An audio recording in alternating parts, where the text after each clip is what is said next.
नमस्कार, मैं हूं परवीन शेख। आप देख रहे हैं कैपिटल टीवी की स्पेशल स्टोरी। भ्रष्टाचार को लेकर पीएम मोदी की जीरो टॉलरेंस पॉलिसी से देश में बेईमान नेताओं की शामत आ गई है। खासतौर से विपक्ष के बेईमान नेता थर थर कांप रहे हैं। वहीं अदालतों में भी ऐसे मामलों की लिस्ट लंबी होती जा रही है। इधर जब से केजरीवाल को 21 दिन की अंतरिम जमानत सुप्रीम कोर्ट से मिली है, तब से झारखंड के पूर्व सीएम भी जमानत के लिए एड़ी चोटी का जोर लगा रहे हैं।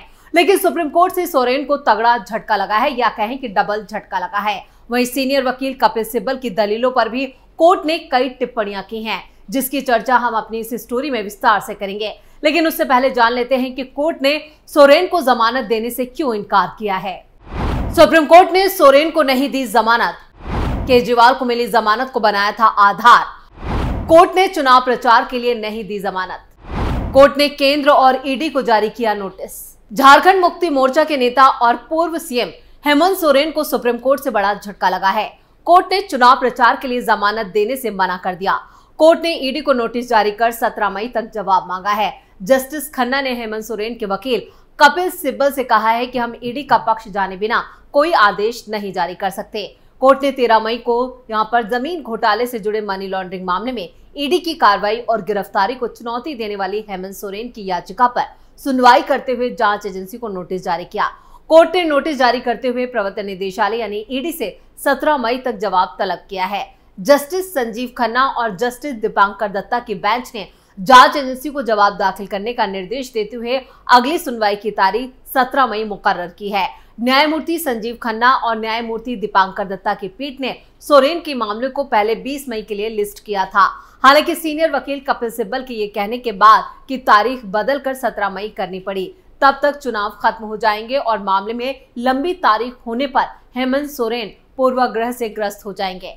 वरिष्ठ वकील कपिल सिब्बल ने कोर्ट में अरविंद केजरीवाल को चुनाव प्रचार के लिए मिली जमानत का भी जिक्र किया। उन्होंने कहा कि मेरा मामला भी केजरीवाल जैसा ही है और मुझे भी चुनाव प्रचार के लिए जमानत चाहिए। जस्टिस संजीव खन्ना और जस्टिस दीपांकर दत्ता की बेंच ने दलीलें सुनने के बाद ईडी से जवाब तलब किया है।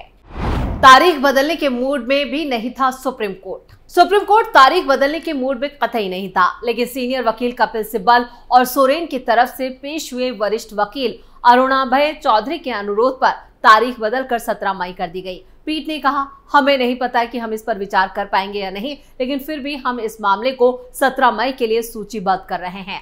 सोरेन ने झारखंड हाईकोर्ट के फैसले को चुनौती देते हुए याचिका दायर की थी। हाईकोर्ट ने गिरफ्तारी को चुनौती देने वाली उनकी याचिका खारिज कर दी थी। उन्होंने गिरफ्तारी के खिलाफ अपनी याचिका पर अदालत का फैसला आने तक लोकसभा चुनाव प्रचार के लिए अंतरिम जमानत की मांग की थी। आपको बता दें कि रांची के बड़गाई इलाके में 8.66 एकड़ जमीन पर गैर कानूनी कब्जे और मनी लॉन्ड्रिंग से जुड़े मामले में ईडी ने 31 जनवरी को हेमंत सोरेन को गिरफ्तार कर जेल भेजा था।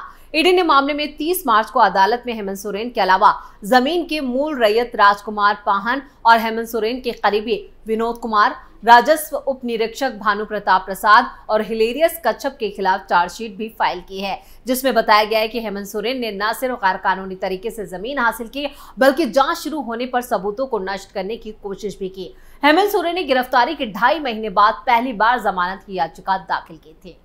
हेमंत सोरेन को डबल झटका।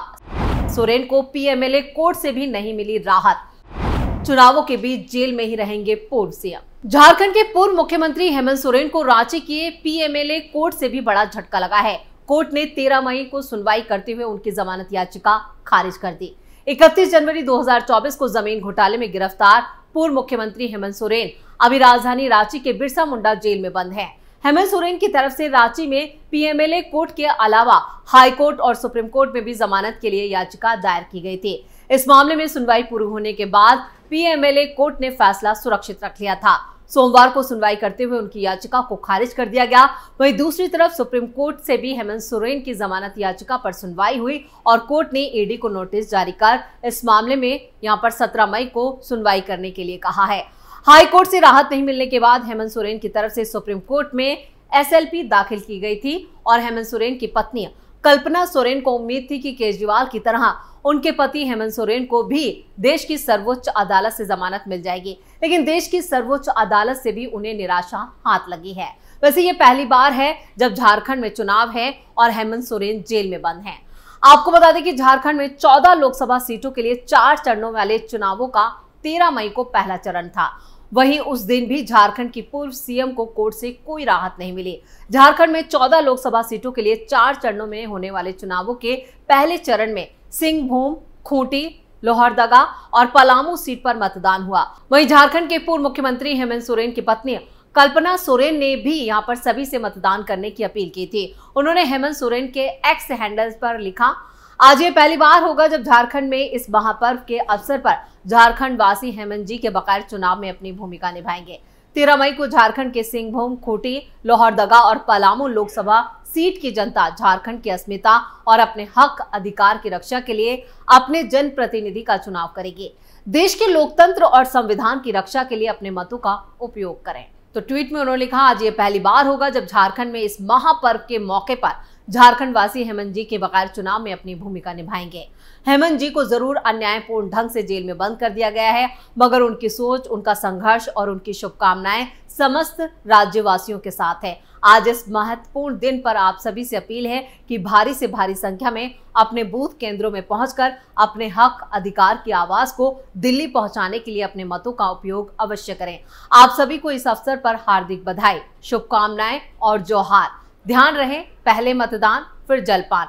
जय झारखंड, इंडिया जीतेगा, कल्पना मुर्मू सोरेन। तो झारखंड के पूर्व सीएम हेमंत सोरेन की गिरफ्तारी को इस चुनाव में बड़ा मुद्दा बनाने की कोशिश भी की जा रही है, जिसके इर्द गिर्द विपक्षी इंडिया अलायंस एकजुट भी नजर आ रहा है।